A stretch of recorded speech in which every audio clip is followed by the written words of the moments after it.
Bueno, el día de hoy, Cristina Romero y mi persona, Paula Rojas, hablaremos acerca de la definición de la integral de línea. Una integral de línea acumula elementos a lo largo de una curva. El concepto de integral se puede extender a dominios de integración más generales, tales como las líneas curvas y las superficies. Estas integrales se conocen como integrales de línea e integrales de superficie respectivamente. Tienen importantes aplicaciones en la física cuando se trata con campos vectoriales.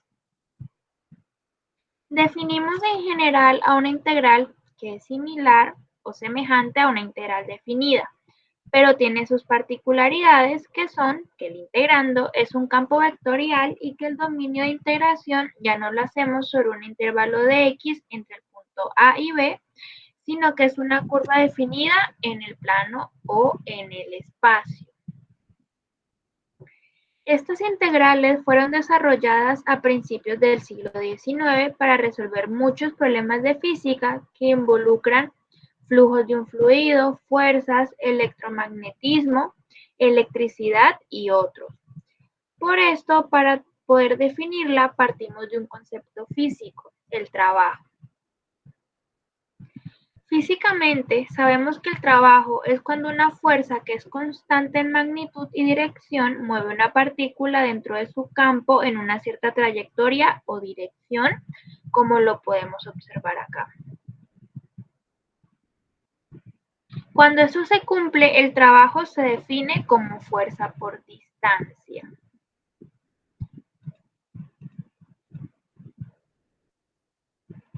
En contraposición, cuando la fuerza es variable en magnitud punto a punto de la trayectoria, entonces el trabajo pasa a ser definido por integral entre el punto A y el punto B de esta fuerza variable por el diferencial de X. Sin embargo, ¿qué sucede cuando el punto de aplicación del trabajo realizado por esta fuerza variable no se desplaza sobre una línea, sino sobre una curva definida desde un punto A hasta un punto B?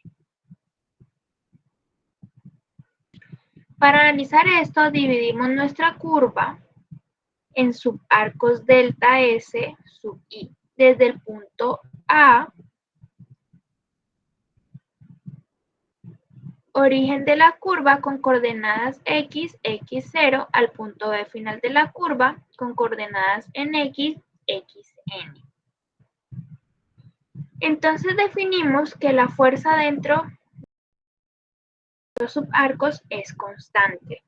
Así, eligiendo un subarco cualquiera entre un valor o coordenada de xy a 1x sub i, que tiene por supuesto un delta de x sub i y también un delta sub i, trabajamos con la cuerda del arco, que es aquella que une los puntos primero y final del arco, y aplicamos el concepto de trabajo. De esto obtenemos la partición de la curva. A partir de lo anterior, definimos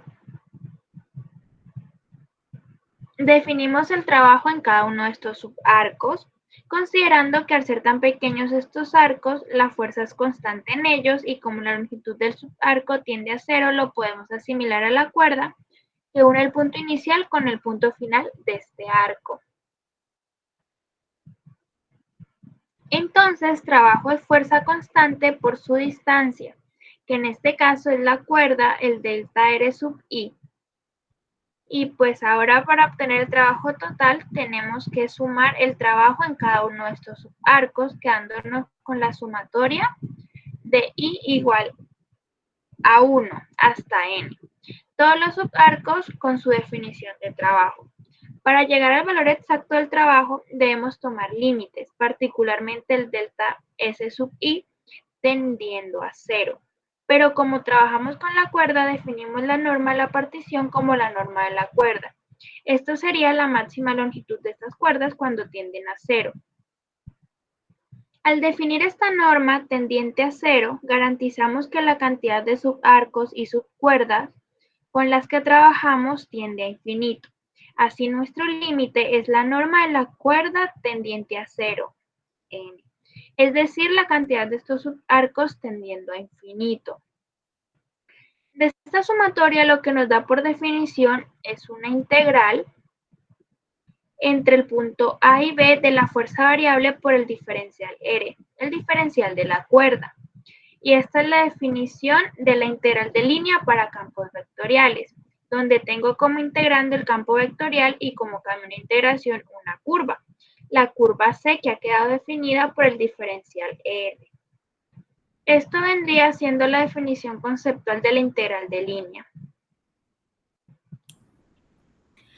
Ahora para el cálculo, en un ejemplo tomamos la fuerza que ya tenemos sobre los puntos de la curva, como hicimos anteriormente en la definición. Así, nuestra curva está representada en forma paramétrica por su ecuación vectorial R de t.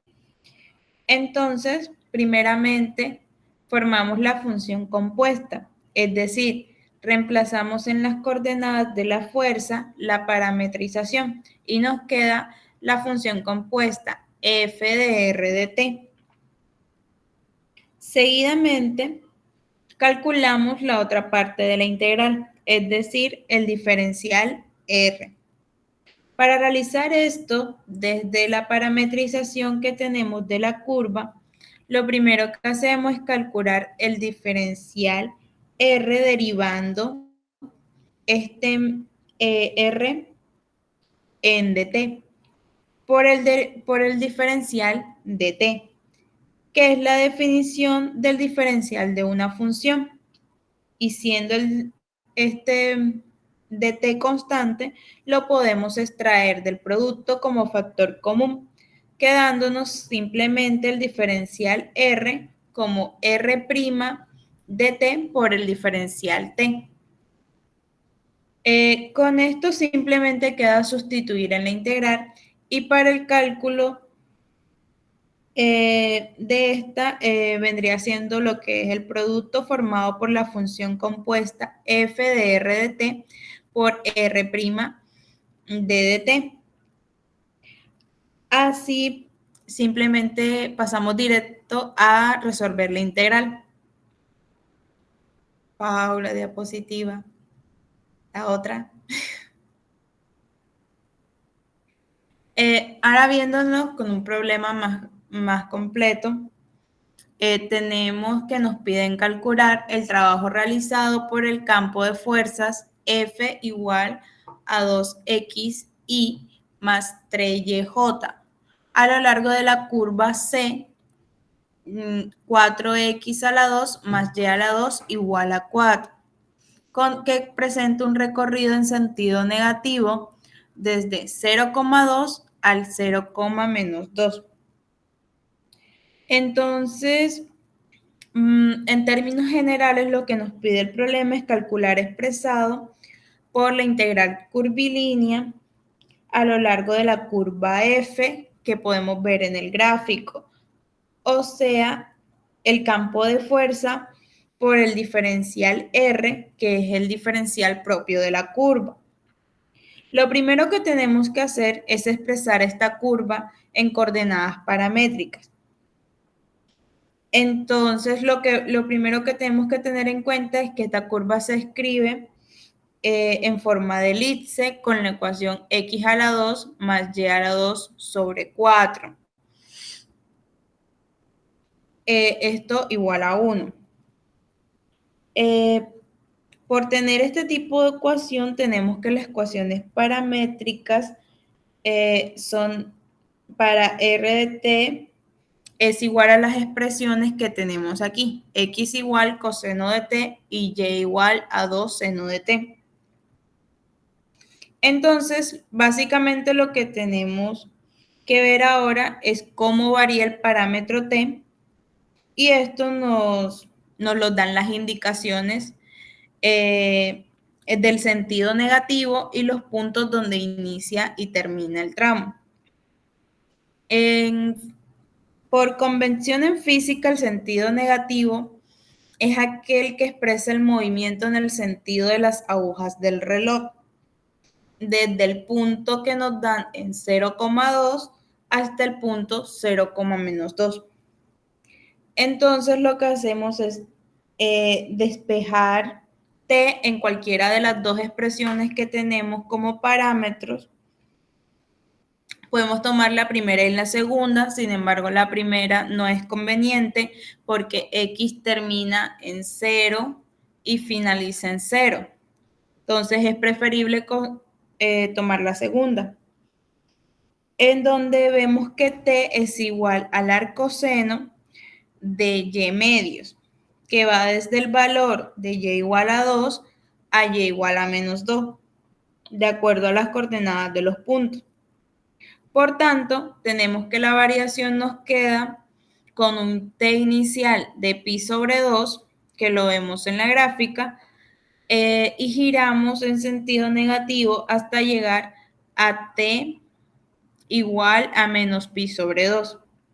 Ya teniendo esto, lo que sigue es colocar nuestro campo de fuerza en función del parámetro t. Como sabemos que el diferencial R es igual a R' de t por dt, entonces nuestra integral la tenemos definida en f en R de t por R' diferencial de t, que era lo que veíamos en la definición. Esto básicamente es el producto escalar entre dos vectores. Entonces, para encontrar el R', lo tenemos, el R' vendría siendo X' y el Y', y para calcular estos, lo que hay que sacar es el producto escalar entre estos dos componentes, menos seno de ti más 2 coseno de t. El resultante de esto es lo que vamos a colocar como integrando. Y ya a partir de aquí, teniendo los límites y el integrando, lo único que nos queda es resolver la integral. Y listo. Muchas gracias por su atención.